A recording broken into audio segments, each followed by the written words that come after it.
नमस्कार दोस्तों, जौनपुर की मल्हनी सीट पर धनंजय सिंह एक नए अवतार के रूप में दिखाई दे रहे हैं और कांग्रेस ने उनको प्रत्याशी के रूप में उतारा है। हालांकि यहां पर भारतीय जनता पार्टी अभी अपना कैंडिडेट फाइनल नहीं कर पाई है, लेकिन धनंजय का यहां पर कांग्रेस में शामिल होना लोगों को चौंकाता भी है और इसलिए भी चौंकाता है कि जोड़ तोड़ में माहिर माने जाते रहे हैं धनंजय सिंह। और धनंजय सिंह का एक माफिया का जो किरदार रहा है कि लोग डर बस या चाहे जैसे उनको वोट देते हैं, जब वो निर्दल भी चुनाव लड़ते हैं तब भी 30-40 हज़ार 50 हज़ार वोट पाते हैं। हमारे साथ कुलदीप हैं, कुलदीप जरमादी हैं, उनसे भी बातचीत करेंगे। इसके साथ साथ अरविंद पटेल हैं, उनसे भी हम बातचीत करने की कोशिश करेंगे और समझने की भी कोशिश करेंगे कि वाकई में क्या है यहाँ पर समीकरण। और जो एक तरीके से कहा जा रहा है कि समाजवादी पार्टी के उम्मीदवार लकी यादव है, उस समीकरण को, उनके समीकरण को कितना दोनों कितना फेल कर पाएंगे। कुलदीप जी, क्या मानते हैं यहाँ धनंजय सिंह का आना और कांग्रेस से आना क्या प्रभावित करेगा समाजवादी पार्टी को? देखिए, जो अपराधी गुंडे माफिया लोग हैं, इनको राजनीतिक संरक्षण के लिए किसी न किसी दल की ज़रूरत होती है। ऐसे में आप देखें, कांग्रेस लगातार किसानों के मुद्दे पर आंदोलन कर रही थी, दलितों पिछड़ों के मुद्दे पर वो आंदोलन कर रही थी। ऐसे में लगा इन गुंडे माफियाओं को, पहले ये भाजपा की शरण में गए, भाजपा ने इनको लिया नहीं। योगी जी अभी इनको रात को घर से उठवा लिए थे, गिरफ्तार करवाए थे, जेल भिजवा दिए थे। तो पूरी तरीके से भाजपा में पूरी जो ठाकुर लॉबी है उसको लेकर के इन्होंने लॉबिंग की, ये लॉबिंग करने में फेल है। योगी जी ने ठान लिया था कि इनको हम टिकट नहीं देने देंगे। राजनाथ सिंह तक पैरवी हुई, भाजपा राष्ट्रीय अध्यक्ष तक पैरवी हुई, अभी अमित शाह के हस्तक्षेप के बाद इनको जेल भी भिजवाया गया था।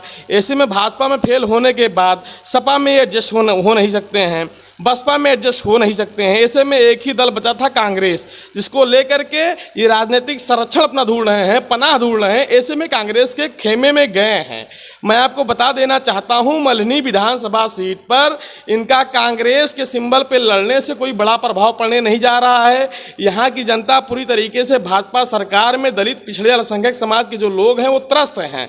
हाँ, ये बात अलग है, जब कोई दबंग और गुंडा और माफिया जब चुनाव लड़ता है तो वो काम्बिंग करता है, वो लॉबिंग करता है और धनबल के आधार पर, बाहुबल के आधार पर लोगों को प्रभावित करने का प्रयास करता है। लेकिन आम जनमानस में इस निकम्मी सरकार का जो जुल्मी रवैया रहा है दलितों पिछड़ों के ऊपर, उसको लेकर के यहाँ की जनता के मन में आक्रोश भरा हुआ है। गांव गिराव खेत खलिहान के लोग, गुंडे माफिया चरित्र के जो लोग हैं, इनके ऊपर विश्वास उनको नहीं रह गया है। आज वोट देकर के वो विधायक बना देंगे, कल उनकी ज़मीनों को कब्जा करेंगे। ये जौनपुर के अंदर या पूरे उत्तर प्रदेश के अंदर तमाम ऐसे लोग हैं जो ज़मीनें पड़ी हुई हैं उसको कब्जा करके, उसको बेच करके या कुछ संपत्ति इकट्ठा कर लिए हैं। ये बात अलग है। कहीं न कहीं मुख्यमंत्री की जाति से उनकी जाति उनके सजाती हैं, इसलिए उनका इनकाउंटर नहीं हो रहा है, उनके घर नहीं गिराए जा रहे हैं। यदि कोई खान पठान और यादव होते तो उनके घर पर बुलडोजर चल जाता, उनकी संपत्ति कुर्क कर ली जाती। तो हमारे मुख्यमंत्री की तो यही तो खूबी है, वो सजाती लोगों के साथ जो है नरमी का व्यवहार बरत रहे हैं। अच्छा कुलदीप जी, ये बताइए, यहाँ पर भारतीय जनता पार्टी अभी तक उम्मीदवार नहीं उतार पाई है, तो क्या भारतीय जनता पार्टी को यहाँ पर उम्मीदवार ऐसा मिल ही नहीं रहा है क्या जो जीता हूँ? देखिए, मल्हनी विधानसभा जो है, यहाँ का जो सामाजिक समीकरण है, जो मतदाताओं का समीकरण है, वो पूरी तरीके से भाजपा के विपरीत है। भाजपा यहाँ 2017 के चुनाव में चौथे नंबर पर थी। तो आप जान लीजिए, पूरी तरीके से भाजपा ये बात बखूबी जानती है। उसके पास आरएसएस जैसे संगठन है, उसके आनुषंगिक संगठन है, जिसके आधार पर उसके पास ग्राउंड रिपोर्टिंग है कि वो जो है पूरी तरीके से ये चुनाव हारने जा रही है। प्रशासनिक अमले और प्रशासनिक खेमे के बल पर जो जाति करके, जो जालसाजी करके चुनाव जीतना चाहे 2-4-6 हज़ार के मार्जिन को मैनेज कर सकते हैं, लेकिन बड़े अंतराल को जो है ये मैनेज नहीं कर सकते हैं। पूरी तरीके से मतदाता जो समीकरण है वो पूरी तरीके से भाजपा के विपरीत है। ऊपर से योगी जी का तमाम सारी जन विरोधी नीतियों पर फैसला, चाहे वो केंद्र सरकार के द्वारा जो है कृषि विधेयक बिल रहा हो, चाहे योगी सरकार का जो है तमाम मुद्दों पर रहा हो, स्कॉलरशिप का ना देना, वजीफा का ना देना, नौकरियों की भर्तियां ना निकालना, जो नौकरियां पहले से फाइनल है परीक्षा दे करके 2018 और 17 से लटकी हुई हैं, इनका ना फाइनल होना, नौजवानों में, छात्रों में, मजदूरों में, किसानों में आक्रोश है। ये पूरी तरीके से जनता माकूल जवाब देने के लिए उचित समय की तलाश कर रही थी। हमारे साथ अरविंद जी हैं, अरविंद पटेल जी, जो सरदार सेना के यहाँ के जिला अध्यक्ष हैं। अरविंद जी, क्या वो यहाँ पर कुछ प्रभावित करेंगे धनंजय सिंह यहाँ के चुनाव को?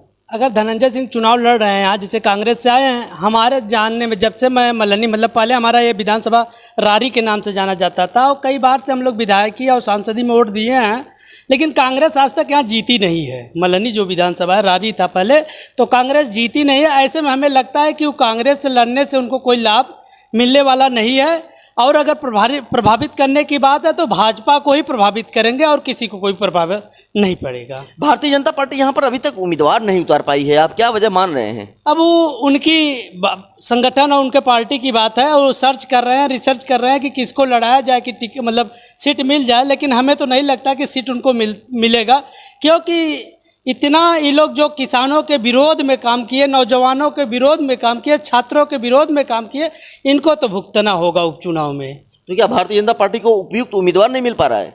हो सकता है, इसके पहले यहाँ सांसद थे अथवा भाजपा के, और स्थिति ये थी हमारे मल्लनी विधानसभा में एक गांव है, बाजार बहुत अच्छी बाजार है, सादात मसौड़ा कचगांव के नाम से जाना जाता है।